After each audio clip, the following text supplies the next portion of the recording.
Hello, beautiful people. I am Old Slug Queen Santa Frida Elisa Refugio Babosita, the patron slug of arts and culture. And in celebration of Dia de los Muertos, I am excited to share with you my love for creating personal altars and sacred spaces in your home. One of the things I love most about Dia de los Muertos is creating the ofrendas, the altars to our loved ones who have passed. Some of the elements that are included on the ofrendas are photos, things that they love to eat or drink, things to remember them by, as well as flowers and candles, and sugar skulls in celebration of the holiday. I find that I like to create little versions of these ofrendas in my home that I can have there throughout the year. Not only to remember loved ones who have passed, but to remember different experiences, events, people in my life that I love and just want to honor in my home. There are a lot of different elements that you can include in these little sacred spaces or vignettes that you create, and I'll give you an example of some of the things that I like to use. So definitely photographs, lots of different mementos or keepsakes, heirlooms, as well as maybe artwork, things from the natural world, candles and vases are another thing you can include, and anything basically that has some significance to you and some connection to either the experience or person that you want to remember. So I'll just give you an example of some of the things that I have here that I like to include. Definitely photographs, as well as this is a little jewelry box. Maybe you also have some jewelry that you would like to display, some little linens. This is a handkerchief, and here I have some seashells. I really like to have seashells out. They remind me of my childhood. I grew up next to the beach for part of my childhood, and that was my favorite playground. We really enjoyed being in the tidal pools and everything we would discover there. So definitely shells around my home remind me of that and that joyful time. Candles are a really wonderful way to just be present in the moment, light a candle to remember and honor somebody, and just take that moment to do so. This is some artwork that was created for me by my daughter. I have it here next to a photograph of her when she was a baby. You can also, books from your grandfather, maybe some old toys. There's also, this is a really sweet way of taking maybe an heirloom and making it into something functional. So this is some old silverware that was turned into a little bud vase. Maybe you have a tea set from a great aunt that you want to display, maybe an old handkerchief, or this is a rosary, a flower that you've dried that was given to you by somebody that you want to remember. This is a nest that was collected on a hike. Things like that that have significance that you want to display. This is an old hat. Maybe there are other items that were worn by someone that you love. Maybe some gloves or a purse. You can display those in your home as well. An old linen. This was embroidered by one of my grandmothers. Some old glassware, and this was my grandmother's, and now I use it as a vase.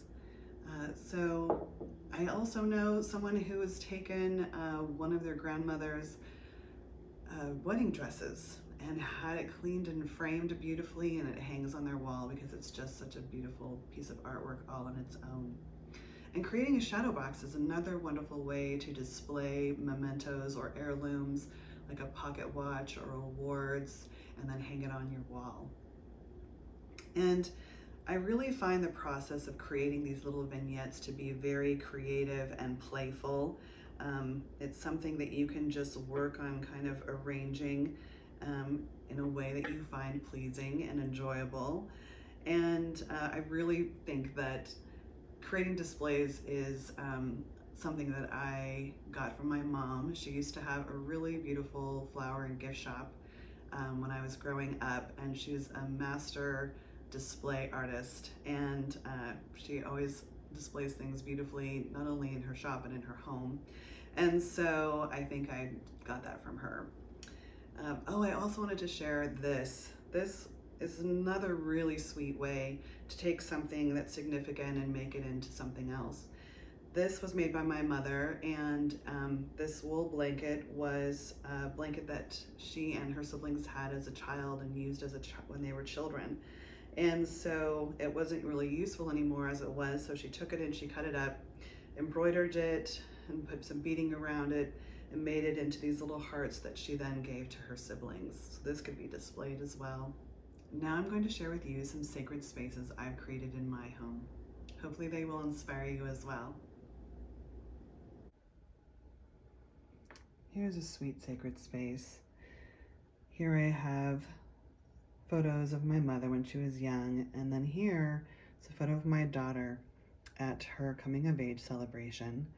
My mother made her a rose crown out of fresh roses that she's wearing in the photo, and then right above it is the actual dried crown.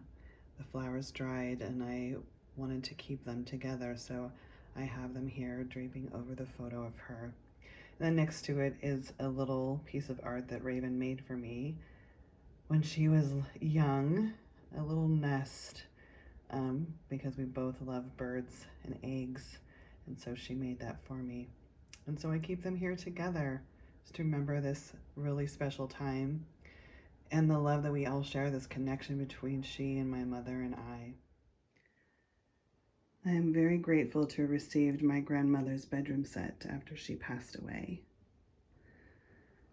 I was so happy about it because I have such fond memories of her brushing my hair in front of this vanity, playing with her lipsticks and perfumes. My Nana Elisa and I had a very sweet bond, and so I created this altar on part of her vanity to her and my other grandmothers. So some of the things that I have here remind me of her or were hers, including this photo of her and I at my wedding. I love the way that we're looking at each other. We loved each other deeply. This little dicho that she had written out for me, she used to always tell me the dichos or sayings that my Tata Antonia would say to her.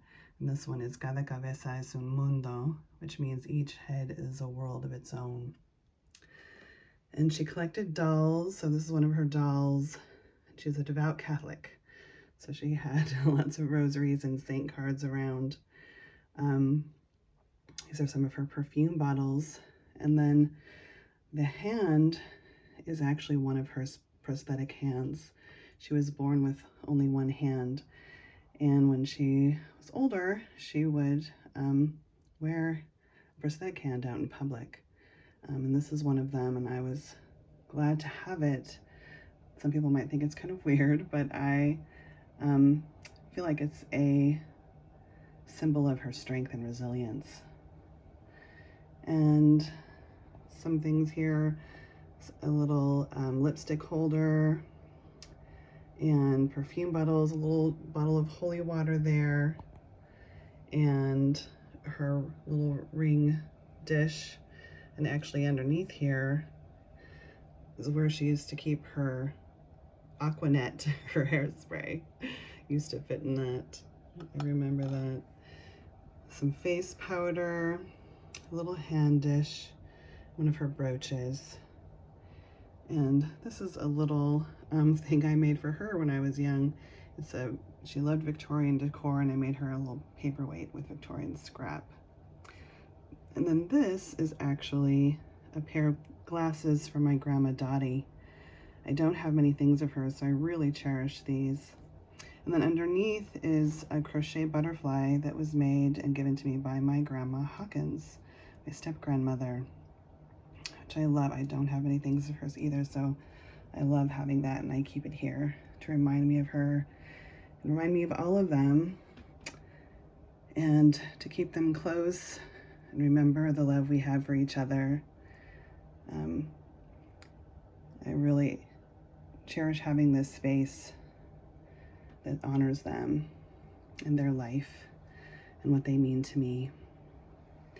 I even have up here my little nicho I made last year with the Springfield Public Library's Dia de los Muertos craft kits, and it has a photo of my Nana Elisa in there. Thank you for joining me. I hope you're now inspired to create spaces in your home where you honor the people that you love and all that brings you joy in your life. Happy Dia de los Muertos.